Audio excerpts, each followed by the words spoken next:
ఇప్పుడు క్లాసు నువ్వు ఫస్ట్ గెలిచావు, ఇది ఒక హ్యాబిట్గా మారుకోవాలి. నువ్వు ఏది చేసినా దాంట్లో నువ్వేం సాధించాలి అంటే నువ్వు విజయాన్నే సాధించాలి.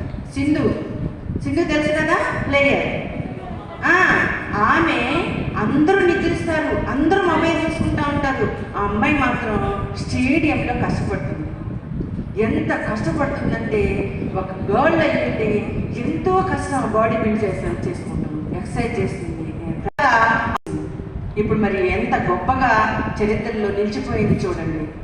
వాళ్ళతో పోటీ పడుంటారు, వాళ్ళందరిలో కూడా ఏమైంది, వాళ్ళకి విజయం అనేది వచ్చింది. ఆ ప్రయత్నం అంతా మనం చూసామా? ఎంత కష్టాలు పడ్డారు, ఆ కష్టాలన్నీ మనం చూసామా? ఎన్ని రాళ్ళు ఉన్నాయో, ఎన్ని ముళ్ళు ఉన్నాయో అవన్నీ తోసుకుంటూ ముందుకెళ్ళింది మనం చూసామా? కానీ మనం ఏం చూసాము? విజయాన్ని మాత్రమే చూసాము. కాబట్టి విజయం ఇప్పుడు ఎంత పిఎం గారు చేతుల మీదుగా వాళ్ళు అవార్డు తీసుకున్నారు. ప్రపంచంలోనే ప్రఖ్యాతిగాంచినటువంటి సెలబ్రిటీస్ అయిపోయారు కదమ్మా. కాబట్టి ఏదైనా ఒక జర్నీ చేస్తున్నప్పుడు ఎన్ని అడుగులతో స్టార్ట్ అవుతుంది? ఎన్ని అడుగులతో మన ప్రయాణం స్టార్ట్ అవుతుంది? ఒక్క అడుగుతోటి ప్రయాణం స్టార్ట్ అవుతుంది.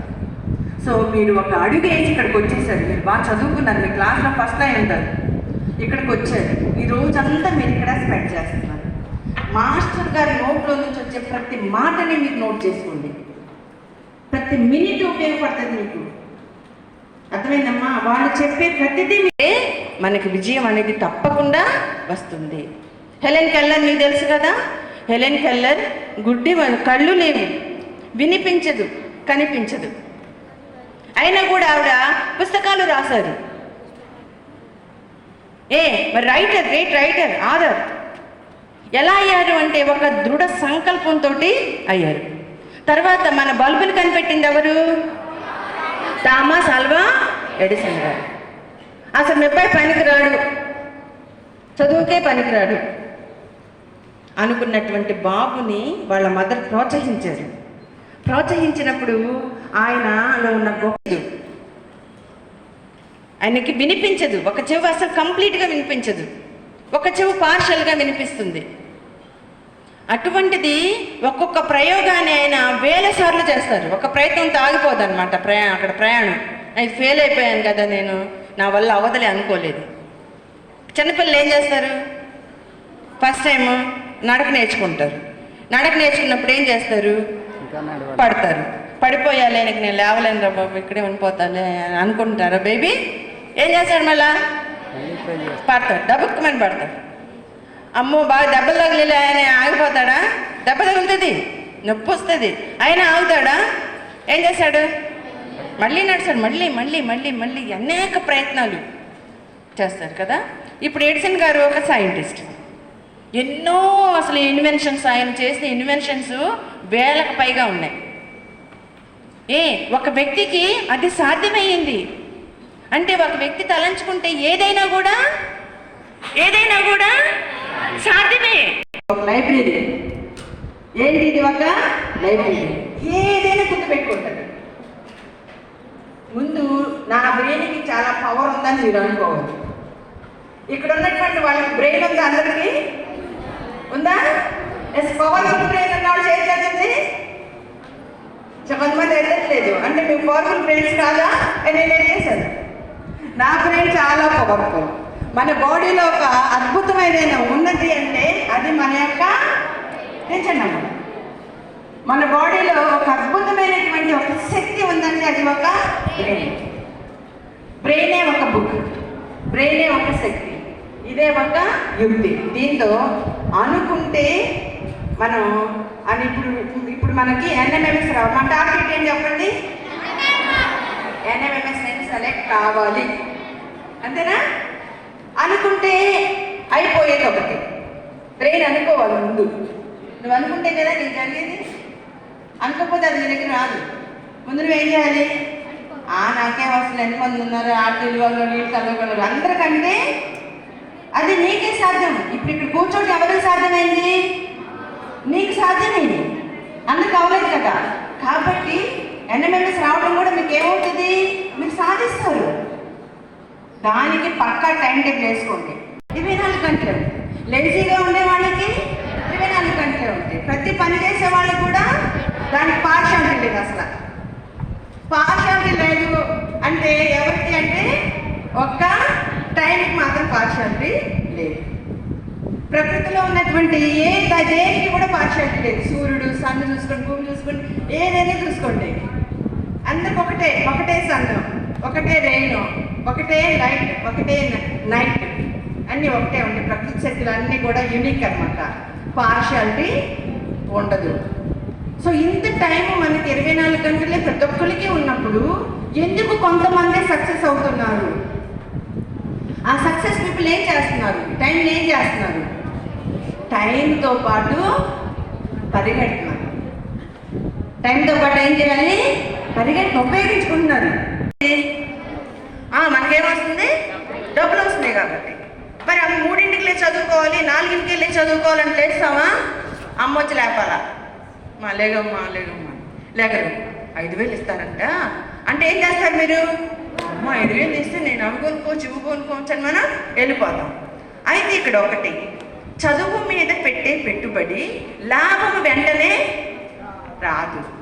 మిస్టేక్ టైం తీసుకుంటుంది అనమాట. టైం తీసుకొని తర్వాత నువ్వు CEO అయినప్పుడు నీకు 1 yearకి ఎంత ప్యాకేజ్ వస్తుంది అనమాట? 1 crore ప్యాకేజ్ అప్పుడు వస్తుంది.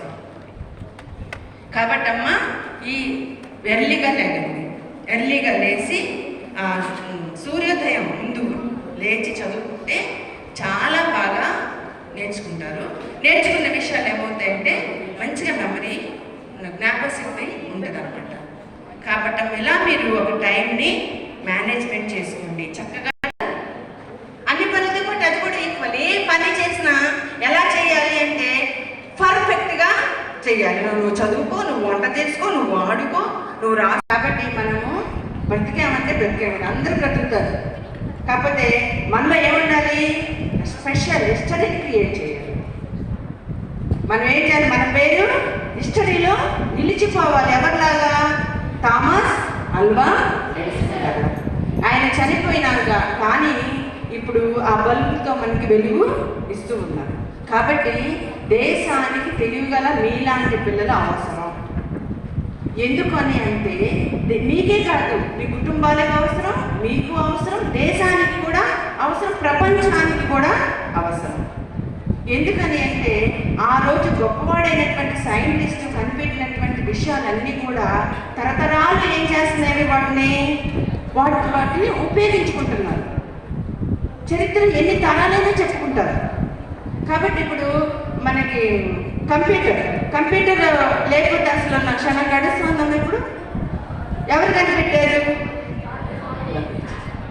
కాబట్టి ఆయన కనిపెట్టినటువంటి విషయాలన్నీ కూడా సమాజానికి ఉపయోగపడినాయి, ప్రపంచానికి ఉపయోగపడతాయి రాబోయే తరాలకు కూడా.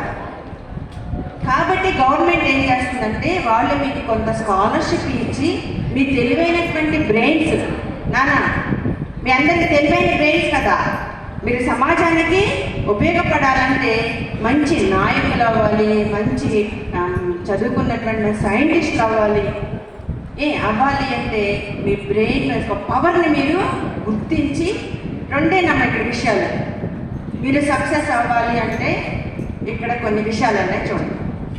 అదేంటి అంటే మొదటిగా దృఢమైన సంకల్పం ఉండాలి.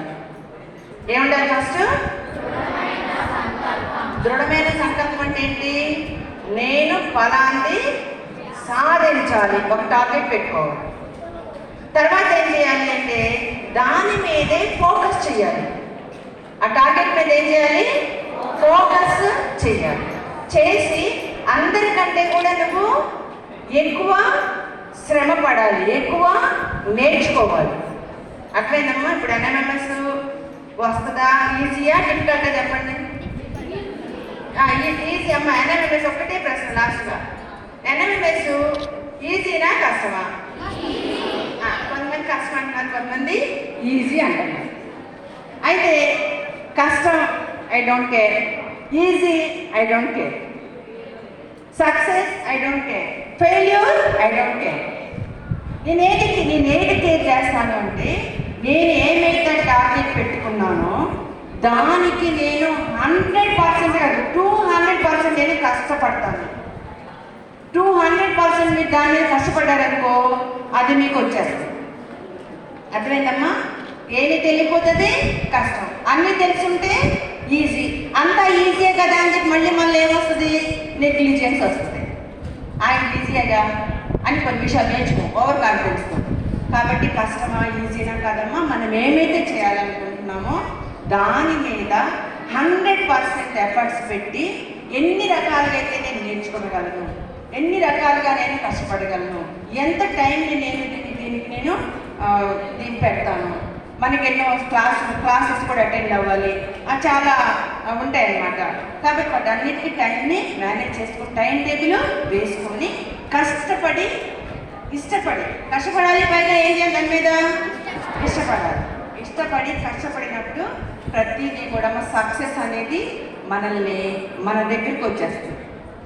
మీ కాళ్ళ దగ్గర ఏముంది, ఇక్కడ మన తలుపు దగ్గర ఏముంది, ఆపర్చునిటీ ఉంది.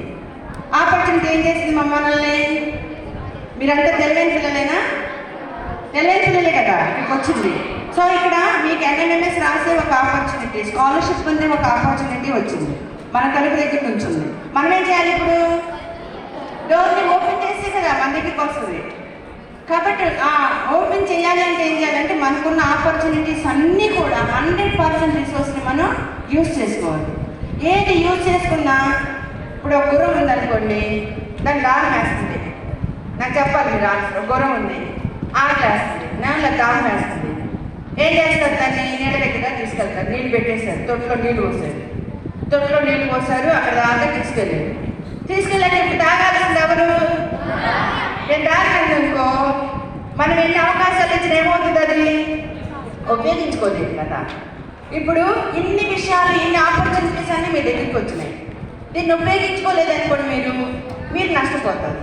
ఇవన్నీ మీరు ఉపయోగించుకోవాలంటే మీకు ఏం కావాలి? మీకు ఇష్టం ఉండాలి, మీకు ఇంట్రెస్ట్ ఉండాలి. ఏమ్మా, ఇవన్నీ చేసినప్పుడు మీరు తప్పకుండా ఎన్ఎంఎంఎస్ సీట్ వస్తుందని ఆశిస్తున్నాను. మరి నాకు ఈ అవకాశం ఇచ్చినటువంటి సతీష్ సార్కి, అలాగే ఇక్కడ వేదిక అలంకరించినటువంటి మరి పెద్దలు